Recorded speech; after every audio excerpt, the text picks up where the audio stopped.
Dans la commune du 1er arrondissement, les responsables de la brigade urbaine numéro 1 jugent et imposent des amendes arbitraires. Informé de la situation, le ministre délégué à la présidence de la République, chargé de la défense nationale, de la sécurité des anciens combattants et des victimes de guerre, le général de corps d'armée Mohamed Abali Salah, a fait une descente inopinée.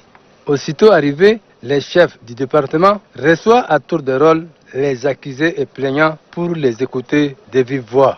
Ainsi, les responsables de la dite brigade ont été pris en flagrant délit. Séance tenante, les deux responsables ont été relevés de leur poste et arrêtés. Selon les prévenus, la descente du ministre Mohamed Abali Salah est un ouf de soulagement.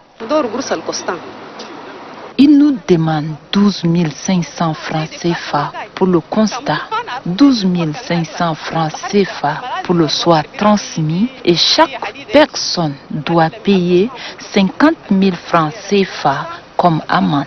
On sait bien que le déplacement a besoin de moyens, mais cette somme qu'il exige ne va pas au trésor public. Et on ne sait où va cette somme. On nous a imposé une amende de 50 000 francs et comme je n'avais pas, on m'a dit encore de payer 25 000 francs, raison pour laquelle je suis ici en prison. N'eût été l'intervention du ministre, que je salue au passage, je resterai ici en prison jusqu'au lundi. Pour le ministre Mohamed Abali Salah, malgré les efforts orientés vers la lutte contre le coronavirus, le gouvernement ne ménagera aucun effort pour protéger le droit des citoyens. Nous avons eu des informations depuis quelques semaines que les responsables de ces bureaux fassent des pratiques qui ne sont pas justes, c'est-à-dire amender les pauvres citoyens. Et ce matin, nous sommes arrivés, nous avons y rencontré des populations qui, certains ont déjà payé leurs amendes, d'autres on leur a exigé des amendes, et ce qui n'est pas juste.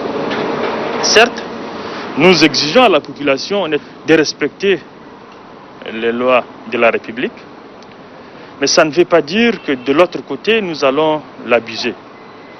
Et je profite de votre micro ici, dans ce bureau numéro 1, lancer un appel à tous les bureaux des services de sécurité qui soient en N'Djamena ou bien dans la province. Nous sommes informés de tout ce qui se passe dans ces différents services et nous ne le tolérons pas. Nous allons prendre nos responsabilités. Nous sommes là pour protéger la population. Nous sommes là pour faire la justice. Et c'est comme certainement ces derniers temps, notre attention est beaucoup attirée par cette pandémie, les mesures pour appliquer en fait les mesures barrières de ces pandémies. Mais ça ne veut pas dire que nous avons oublié notre travail régalien, celui de protéger la population, protéger leurs biens, que toutes les personnes qui essayent de pratiquer ces pratiques n'ont pas leur place dans notre forte défense et sécurité.